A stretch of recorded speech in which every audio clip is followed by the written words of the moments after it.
The first sign of trouble came from the orbital sensor station above New Geneva, when Communications Officer Amy Chen detected unknown ships approaching the edge of the system. The ships were moving fast, and their energy signatures matched Zephyrian military vessels. Amy immediately tried to establish contact with the incoming fleet to determine their intentions. Amy sent the standard greeting used throughout the galaxy for peaceful first contact situations. She identified herself and New Geneva as a civilian colony and requested that the approaching ships state their business in human space. The response she received chilled her blood. The Zephyrian fleet commander simply said that New Geneva had been selected for elimination and that resistance was useless. Colony Administrator Ben Foster was in his office reviewing supply requests when Amy's emergency alert reached him. Ben had been running New Geneva for 5 years and had dealt with many crises including natural disasters and equipment failures. However, he had never faced a military attack and was not prepared for what was about to happen.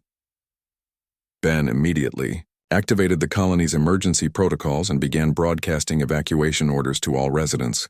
The colony had emergency shelters built deep underground that could protect people from orbital bombardment, but they could only hold a fraction of the population.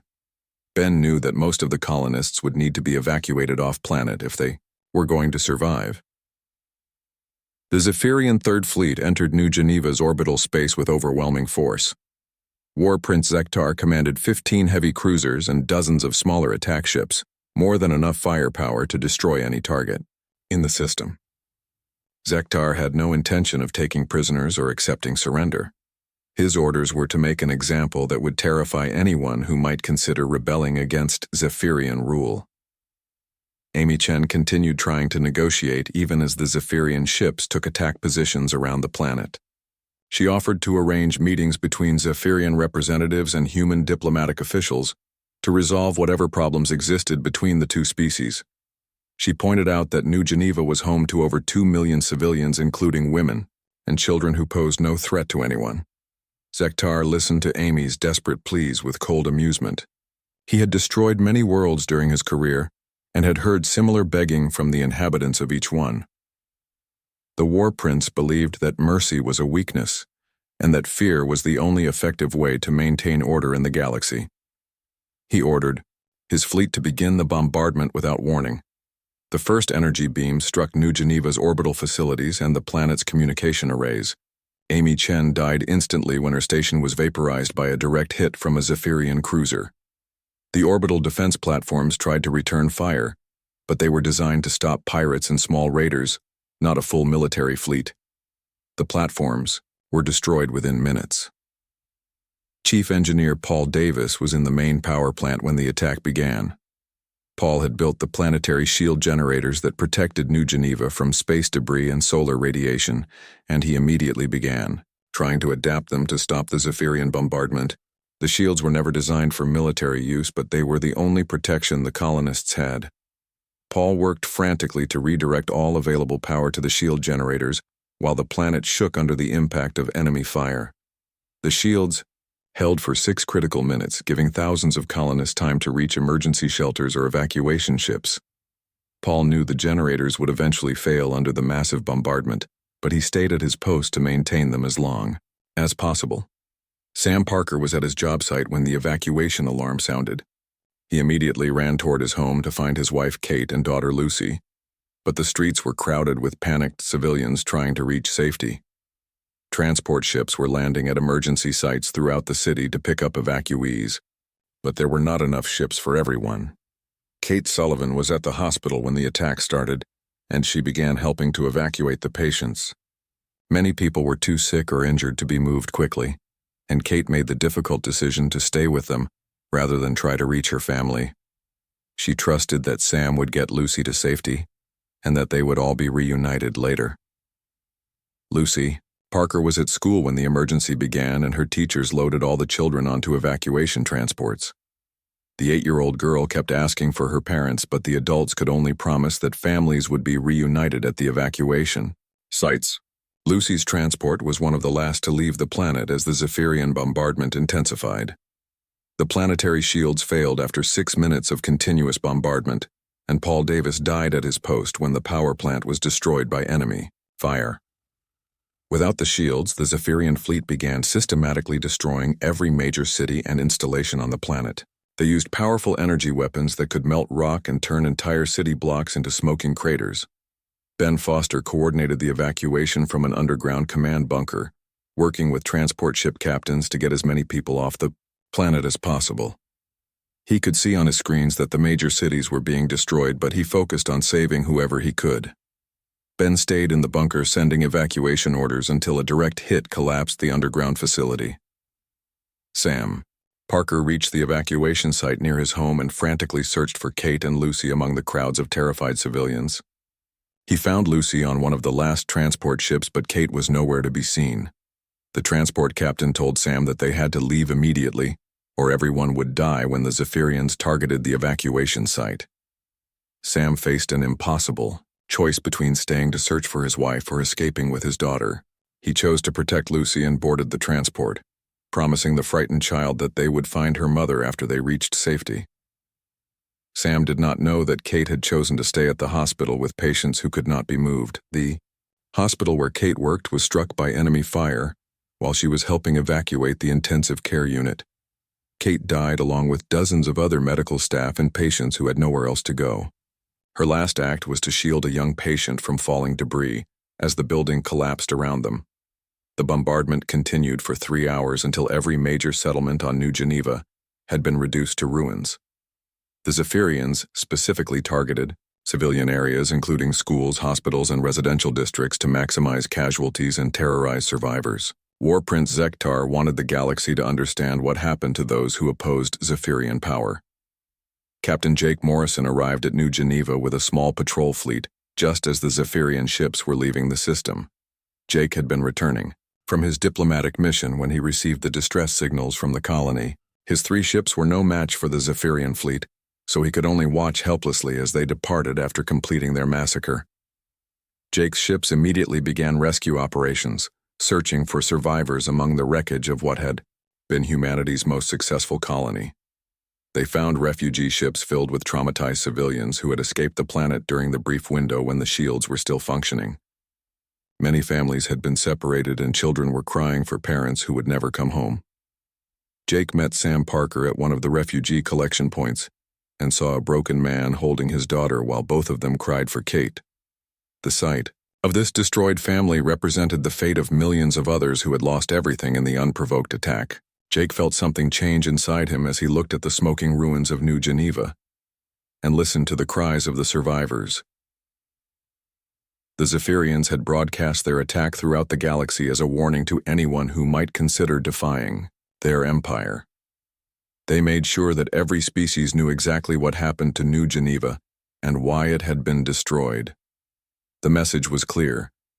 Cooperation with the Zephyrian Empire was not optional, and resistance would result in complete annihilation. Other galactic powers received the news with various reactions. Some were horrified by the unnecessary brutality of the attack, while others saw it as an opportunity to advance their own interests. The Crithari viewed the Zephyrian action as a sign of weakness that required such extreme measures to maintain control. The Nexari simply noted the event as another example of younger species destroying themselves through primitive behavior.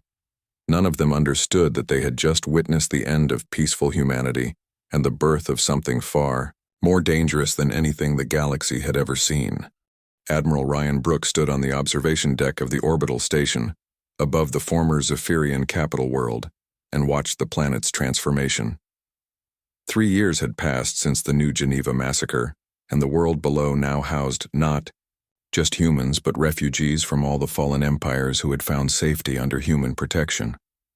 The Crithari hegemony had fallen 8 months after their ill-considered attack on human forces during the Zephyrian campaign. Admiral Grant's fleets had demonstrated that the galaxy's most feared warriors were helpless against systematic industrial warfare. Crithari battle tactics, based on individual courage and honor, meant nothing when human ships treated combat like a demolition project. The proud warrior race had discovered that their advanced combat skills could not protect them when human forces simply destroyed the planets that supported their civilization. Marcus Webb's seismic weapons had turned the Krathari homeworld into a broken landscape of earthquakes and volcanic eruptions. The survivors now lived in human-built refugee settlements and were slowly learning peaceful ways of life. Captain Tony Blake, now bearing the rank of general, oversaw the integration of former Krathari warriors into human security forces. Many of the warriors had initially resisted human rule, but gradually came to understand that humans offered them something their own leaders never had: the chance to protect the innocent rather than conquer the weak. The Nexari Empire had lasted longer than the others because their advanced technology allowed them to initially match human innovations. However, the ancient empire made the fatal mistake of underestimating human adaptability and industrial capacity. When the Nexari developed new defensive systems, humans simply built more ships until numbers overwhelmed technology. The final battle for the Nexari core worlds had lasted 6 months and demonstrated the ultimate expression of human strategic doctrine. Rather than trying to match Nexari technology, human forces had systematically dismantled the economic and social infrastructure that supported their advanced civilization. Without the complex supply chains needed to maintain their equipment, the Nexari military had simply collapsed. Commodore Morrison, now Supreme Admiral of all human military forces, reflected on the cost of victory as he reviewed casualty reports from the 3-year campaign. Humanity had lost over 1 million military personnel in the wars that reshaped the galaxy, but the alternative would have been the extinction of human civilization at the hands of empires that viewed mercy as weakness. The galaxy now consisted of hundreds of independent worlds under human protection, rather than a few large empires based on conquest and oppression. Former slave populations had been given their freedom and the tools to build their own societies. Species that had been enemies for centuries learned to cooperate under human guidance. Dr. Helen Ross had retired again after completing her analysis of humanity's strategic position in the post-war galaxy. Her final report concluded that no remaining species possessed the military or industrial capacity to threaten human colonies. The 3 major empires that had dominated galactic politics for millennia had been replaced by a loose confederation of planets that looked to humanity for leadership and protection. Kate Sullivan's daughter Lucy, now 11 years old, attended school with children from dozens of different species in the rebuilt city that stood where New Geneva had once been. The memorial park at the center of the city contained the names of the 2 million civilians who had died in the Zephyrian attack, along with an inscription that served as both remembrance and warning. Lucy often visited the memorial with her father Sam, who had remarried and found peace in helping to design the new settlements that housed refugees from the fallen empires. Sam worked alongside former enemies who had become allies in building a galaxy where children could grow up without fear of conquest or oppression.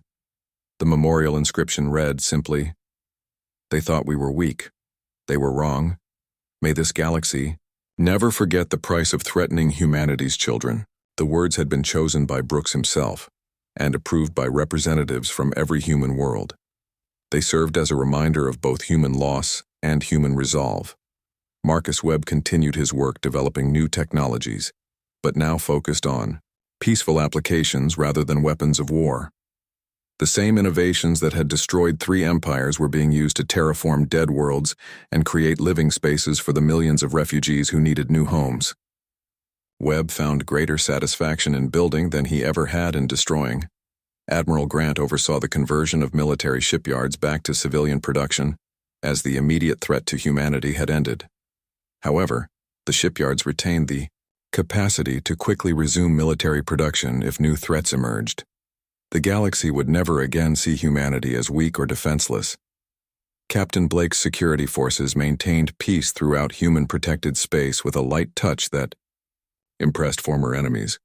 Unlike the oppressive military forces of the fallen empires, human security personnel focused on helping local populations solve problems rather than imposing human solutions through force.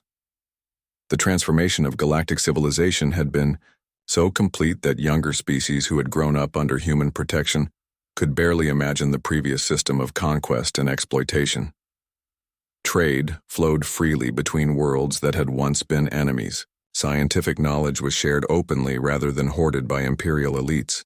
The Zephyrian, Crethari, and Nixari peoples who had survived the wars were now full participants in the new galactic order. Their children attended integrated schools and worked alongside humans and other species to build a better future. The cycle of imperial conquest that had dominated the galaxy for thousands of years had been permanently broken. Brooks often received visits from alien diplomats who expressed amazement at humanity's approach to governing conquered territories. Unlike previous conquerors who had imposed their own culture and systems, humans had helped each species develop governments suited to their own nature and traditions while maintaining basic standards of justice and freedom.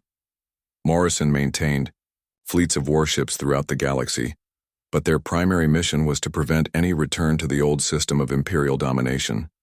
Human military doctrine now focused on protecting the weak rather than conquering territory.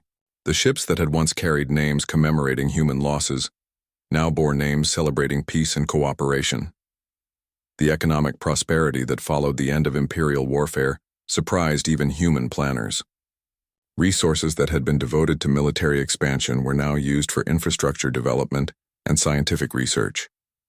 Living standards rose dramatically on worlds that had been impoverished by centuries of exploitation.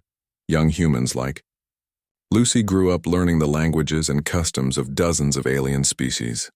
The galaxy had become their playground rather than a battlefield, and they took for granted freedoms that previous generations had died to secure. They knew the history of the wars but could hardly imagine living under the constant threat of imperial aggression. Brooks visited the memorial at New Geneva every year on the anniversary of the massacre. He always brought flowers and stood silently for an hour remembering the price that had been paid for galactic peace. The man who had once been humanity's greatest advocate for peaceful coexistence had become the architect of the most comprehensive military victory in galactic history. The irony was not lost on Brooks that humanity had achieved peace through total war. However, he understood that some enemies could only be stopped through complete defeat. The empires that had threatened human survival had been given every opportunity to change their ways peacefully, but had chosen violence instead. Marcus Webb's children played in parks that had been built on former battlefields, never knowing that the playgrounds where they laughed and ran had once been sites of terrible destruction. The transformation was complete. Worlds that had known only war for centuries now echoed with the sounds of children at play. The galaxy had learned that humanity's previous peaceful nature had been a choice rather than weakness, and that choice had been revoked when others threatened innocent human lives. Now the galaxy lived under a new choice made by humanity: protection for those who lived peacefully and total destruction for those who chose conquest. Admiral Grant often reflected on how quickly the galaxy had changed once the cycle of imperial domination was broken. Trade, science, and culture flourished in ways that had been impossible when most resources were devoted to military expansion. The human way of governance through cooperation rather than conquest had proven far more effective than anyone had imagined. The children who played in New Geneva Memorial Park represented the true victory that humanity had achieved. They were growing up in a galaxy where their worst fear might be a failed test rather than orbital bombardment. They would never know the terror that had driven their parents to wage total war against those who threatened innocent lives. Morrison's final report to the Human Council concluded that the galaxy was now secure for human civilization, and would remain so as long as humanity maintained the strength to protect the peace they had created. The empires that had once dominated galactic politics through fear had been replaced by a system based on cooperation and mutual benefit. The first human war fleet arrived at the Zephyrian border world of Kethmar, exactly 6 months after the New Geneva massacre. Commodore Morrison commanded 47 warships from the bridge of New Geneva's Vengeance, each vessel crewed by humans who had lost family or friends in the unprovoked attack. The fleet moved with precision that impressed even Morrison's veteran officers. The Zephyrian garrison at Kethmar consisted of 12 military vessels and an orbital defense station that protected the planet's military installations.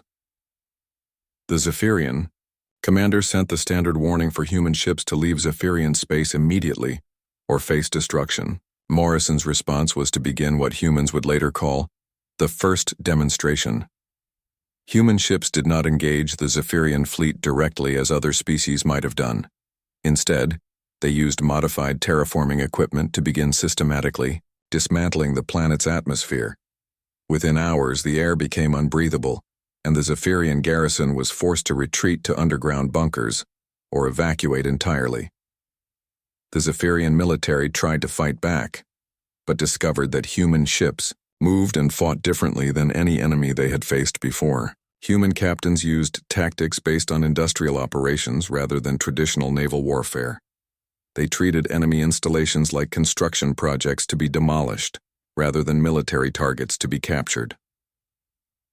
Engineer Marcus Webb's innovations proved devastatingly effective in actual combat. Mining charges designed to break asteroids were used to create massive craters in military bases. Atmospheric processors that could terraform dead worlds in decades were modified to make living planets uninhabitable in hours. The Zephyrians realized too late that they were facing an entirely new form of warfare. Admiral Lisa Grant's fleets moved through Zephyrian space like a systematic demolition operation. Human forces did not simply conquer enemy worlds, but completely dismantled the infrastructure that supported Zephyrian civilization.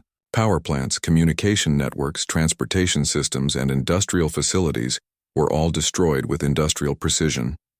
The Zephyrians tried to negotiate after losing their first 3 border systems, but Admiral Brooks refused all communication attempts. The humans had learned from New Geneva that the Zephyrians only understood force and would interpret any willingness to talk as weakness. There would be no negotiations until the Zephyrian Empire ceased to exist as an organized threat. Captain Tony Blake led the first human ground assault on a Zephyrian-controlled world that held enslaved populations from other species. Blake's forces used tactics that confused and terrified the Zephyrian defenders. Instead of trying to conquer the planet for human use, the ground forces organized the enslaved populations to govern themselves under human protection. The liberated slaves became allies who provided intelligence about Zephyrian operations and helped human forces locate hidden military installations. Blake discovered that humans had a unique talent for inspiring loyalty among populations that other species had conquered through fear. Former slaves fought alongside human soldiers with a dedication that amazed even experienced human officers. War Prince. Zektar finally understood that he was facing a threat unlike anything in Zephyrian military history. The humans were not trying to conquer territory or demand tribute like other galactic powers. They were systematically destroying everything that made Zephyrian civilization possible. Zektar requested reinforcements from the Zephyrian home fleet, but was told that other human forces were attacking Zephyrian positions throughout the Empire. The Crithari hegemony decided to take advantage of the conflict between humans and Zephyrians by attacking Zephyrian territory from another direction. The Crithari believed that both empires would exhaust themselves fighting each other, leaving the Crithari free to claim the best systems for themselves. They did not understand that humans viewed any attack during the war as an act of aggression that would be answered with total retaliation. Admiral Grant received reports of Crithari movement into Zephyrian space and immediately redirected part of her fleet to intercept them.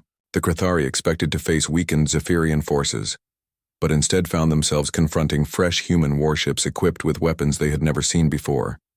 The Crithari were renowned throughout the galaxy as fierce warriors who never retreated from battle, but they discovered that individual courage meant nothing against human industrial warfare. Human ships systematically destroyed Crithari vessels using mining equipment, construction tools, and terraforming technology that had been weaponized beyond recognition. The Nexari Empire watched the expanding conflict with growing concern. Their intelligence services reported that human technology was advancing at an impossible rate, and that human industrial capacity far exceeded what any previous analysis had suggested. The Nexari began making secret preparations for possible conflict with humanity, while publicly maintaining their neutrality. Commodore Morrison's fleet reached the heart of Zephyrian space after destroying every military installation in their path. The planets they left behind were not conquered in the traditional sense but were completely transformed. Former Zephyrian worlds became staging grounds for further human operations, as liberated populations eagerly supported the forces that had freed them from oppression. Morrison stood on his bridge and studied the tactical display showing Zephyrian fleet positions around their capital system. The enemy still had significant military forces, but they were demoralized and confused by facing tactics that violated every established rule of galactic warfare. Human forces treated war like an engineering problem with a final solution, the IBI. Battle for the Zephyrian capital system lasted 18 hours and demonstrated the full extent of human strategic innovation. Morrison's fleet did not attempt to capture the heavily defended capital world, but instead used Marcus Webb's seismic weapons to trigger massive earthquakes that destroyed military installations from below. War Prince Zektar made his final stand. Aboard his flagship in orbit around the Zephyrian capital, he still commanded powerful warships and believed that Zephyrian military tradition would eventually triumph over human technology. Zektar challenged Morrison to personal combat, believing that defeating the human commander would demoralize the entire human fleet. Morrison accepted the challenge and boarded Zektar's flagship with a small team of human soldiers. The two commanders fought with ancient weapons in the Zephyrian tradition, but Morrison had spent months preparing for this moment.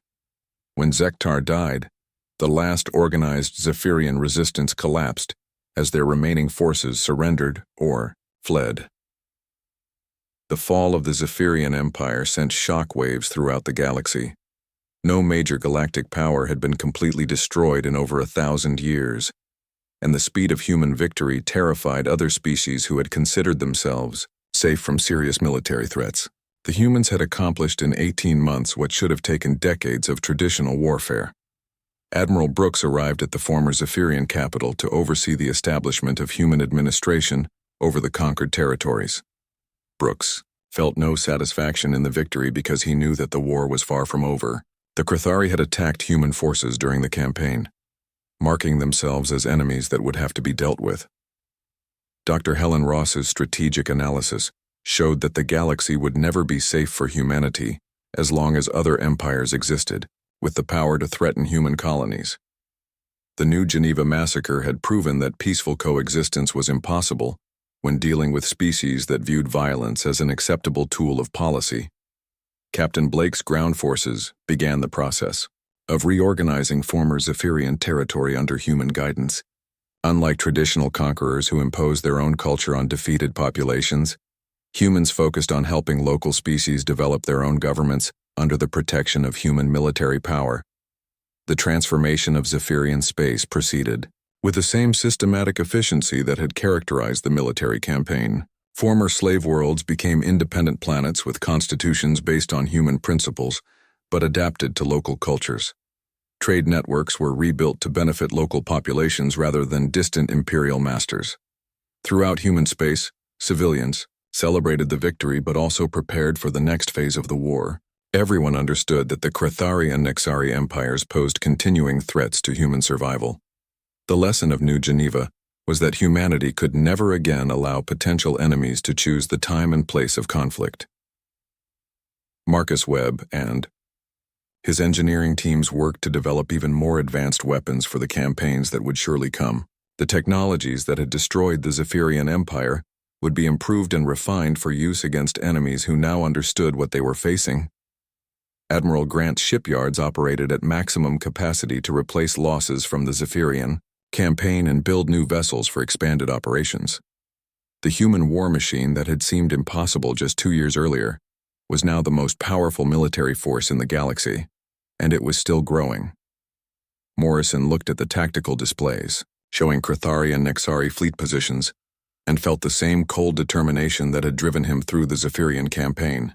Captain Jake Morrison stood on the bridge of his ship and watched the stars move past the viewing window. The Horizon's Edge was not a warship like those used by other races in the galaxy. It was built for exploration and trade, with large cargo, holds and comfortable living spaces for long journeys between star systems. Jake had been traveling through space for 15 years now, and he had never fired a weapon at another ship. Humans were known across the galaxy as the peaceful ones, the builders and traders who preferred to talk rather than fight. While other species built massive war fleets and conquered planets, humans focused on making things better wherever they went. The ship's communication officer turned to Jake and said the Vex Confederacy was ready to meet with them. Jake smiled and adjusted his uniform. Today they would sign a new trade agreement that would bring rare metals from Vex space to human colonies. In return, humans would share their terraforming technology to help the Vex turn their desert worlds into green planets suitable for farming. Lieutenant Commander Lisa Grant was busy in her office reviewing the construction reports from New Geneva. The colony was humanity's pride and joy, located in a beautiful star system with 3 habitable planets. Over 2 million humans now called New Geneva home, and the population was growing every day.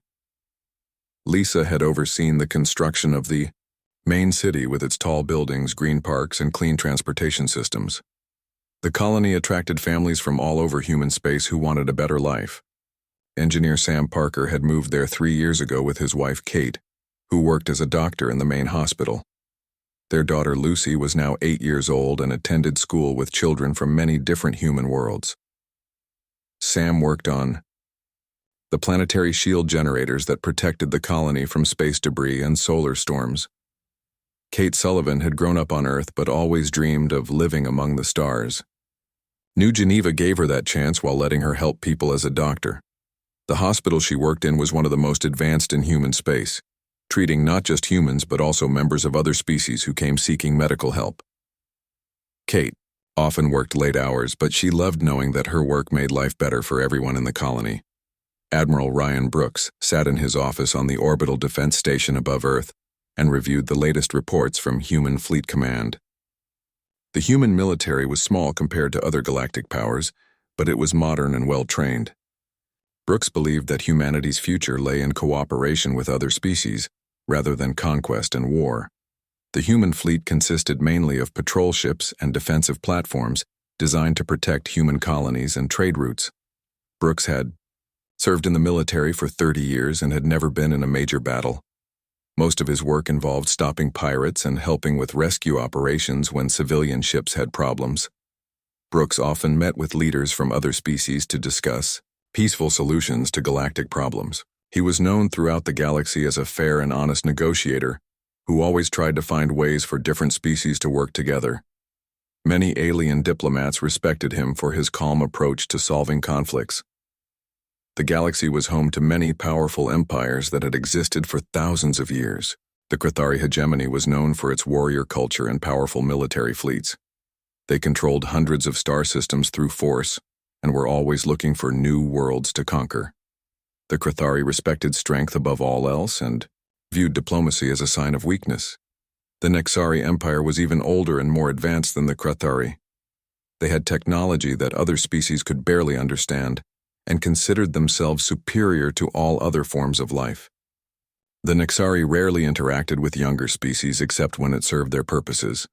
The Zephyrian Empire controlled a large section of the galaxy's outer rim. They were known for their strict military discipline and their belief that weaker species should serve stronger ones.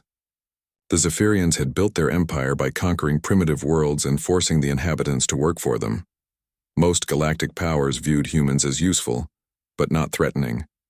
Humans were excellent engineers, and their terraforming technology was valued throughout the galaxy. Human merchants were welcome in most star systems because they traded fairly, and their goods were always high quality.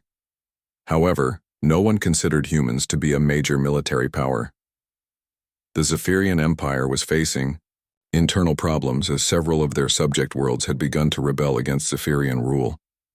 The rebels were using guerrilla tactics and had managed to free several planets from Zephyrian control. This was causing embarrassment for the Zephyrian military leadership, who prided themselves on maintaining order through fear. War Prince Zektar was the commander of the Zephyrian Third Fleet, and he was under pressure from his superiors to do something that would restore fear and respect for Zephyrian power. Zektar was a cruel leader who enjoyed causing suffering, and he had been looking for a target that would send a strong message to all potential rebels.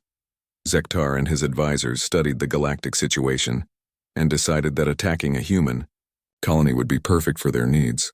Humans were weak and peaceful, so they would not be able to fight back effectively.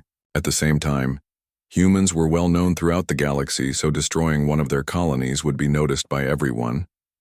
The Zephyrians chose New Geneva as their target because it was large and prosperous, but not heavily defended. Intelligence. Reports showed that the colony had only basic defensive systems and no major military presence. Zektar was confident that his fleet could destroy the colony quickly and completely, sending a clear message that rebellion against the Zephyrian Empire would result in terrible consequences. Other galactic powers learned about Zephyrian military movements but assumed it was just another routine operation against pirates or rebels. No one imagined that the Zephyrians would attack a peaceful human colony without any provocation. The idea seemed impossible because it would violate all the accepted rules of galactic diplomacy. Jake Morrison finished his negotiations with the Vex Confederacy and prepared to return to human space. He was pleased with the new trade agreement and looked forward to seeing how it would benefit both species. Lisa Grant approved the final construction plans for New Geneva's expansion, excited about the new residential areas that would house another 1 million colonists. Sam Parker kissed his wife Kate goodbye as she left for her shift at the hospital, and Lucy ran to catch the school transport with her friends. Admiral Brooks reviewed the peaceful status reports from all human colonies and felt proud of what humanity had accomplished through cooperation and hard work. None of them knew that. In just a few days, everything would change forever. Admiral Ryan Brooks sat in complete silence as he read the final casualty reports from New Geneva. 2,043,000 civilians dead. Entire families wiped out in 3 hours of senseless bombardment. The man who had spent 30 years promoting peace and cooperation throughout the galaxy felt something cold and terrible growing in his chest. Brooks dismissed his staff and locked his office door. For the first time in his career, he opened a secure vault that contained military protocols most humans did not even know existed. These were contingency plans developed during humanity's early expansion period, when survival meant being more ruthless than any enemy they might face. The protocols had names like Total Response Initiative and Species Survival Doctrine. They outlined strategies for warfare that went beyond simple military conquest to complete civilizational destruction. Brooks had hoped these documents would never be needed, but the Zephyrians had changed everything with their unprovoked massacre of innocent civilians. Brooks began making secure communications to human military leaders throughout the galaxy. He used authorization codes that had not been activated in over 200 years. Within hours, every human military installation received orders to begin implementing wartime production schedules and recalling all personnel from leave. Dr. Helen Ross received Brooks's personal message at her retirement home on Mars. The 70-year-old woman had been humanity's leading military strategist before she left service to write books about peaceful conflict resolution.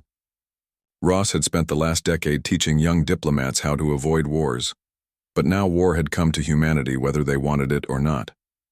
Ross packed her few belongings and took the next transport to Earth. She found Brooks waiting for her at the spaceport with an expression she had never seen on his face before. The gentle diplomat who had negotiated dozens of peace treaties was gone, replaced by something harder and more dangerous. Brooks led Ross to a secure facility beneath Human Fleet Command headquarters, where she met other specialists who had been called back to service. These were people who understood that sometimes peace could only be preserved through the complete destruction of those who threatened it. Captain Jake Morrison was promoted to Commodore and given command of a new type of fleet that was already under construction in shipyards throughout human space. Morrison had changed since witnessing the aftermath of New Geneva. The diplomatic explorer who had spent years building friendship with alien species was now focused entirely on preparing for war. Morrison met with ship designers and weapons specialists to develop vessels that would be unlike anything humanity had built before. These would not be exploration ships or defensive platforms, but instruments of total warfare designed to systematically dismantle enemy civilizations. The lead ship would be called New Geneva's Vengeance, and Morrison insisted that Sam Parker's daughter Lucy be allowed to break the traditional bottle across its hull when it was launched. The child had lost everything in the Zephyrian attack, and Morrison wanted her to know that humanity would never forget what had been done to her family and millions of others. Lieutenant Commander Lisa Grant was promoted to admiral and given control of human shipyard operations throughout the galaxy. Grant had built beautiful colonies and peaceful space stations, but now she would oversee the construction of the most powerful war machine the galaxy had ever seen. Grant worked 18-hour days coordinating the conversion of civilian facilities to military production. Shipyards that had built cargo haulers and passenger transports now produced heavy cruisers and battleships. Factories that had manufactured terraforming equipment began making weapons systems and armor plating. Marcus Webb had been a civilian engineer working on asteroid mining operations when his brother died at New Geneva. Marcus volunteered for the military's new Special Technologies Division, where human innovations in peaceful industries were being adapted for warfare. The same equipment used to crack open asteroids for mining could be modified to crack open planets for strategic purposes. Marcus and his team developed new weapons based on terraforming technology that could destabilize planetary atmospheres and cause massive environmental damage. Mining charges designed to break up asteroids were scaled up to create seismic weapons that could trigger earthquakes and volcanic eruptions on enemy worlds. The other galactic powers began to notice increased activity in human space, but most dismissed it as meaningless posturing. The Krathari laughed at the idea of humans trying to build a military force that could threaten established empires. The Nexari considered human technology too primitive to pose any real danger to advanced civilizations. Even the Zephyrians were unconcerned about human military preparations. War Prince Zektar believed that humans would make a few threats and then return to their peaceful ways, once they realized how hopeless resistance would be. He was already planning attacks on other human colonies to complete humanity's subjugation. Dr. Ross worked with Brooks to develop a comprehensive strategy for the coming war. Unlike other galactic conflicts that followed traditional rules of engagement, humanity would wage total war against any species that threatened human survival. There would be no neutral zones, no safe havens, and no mercy for those who had shown none to human civilians.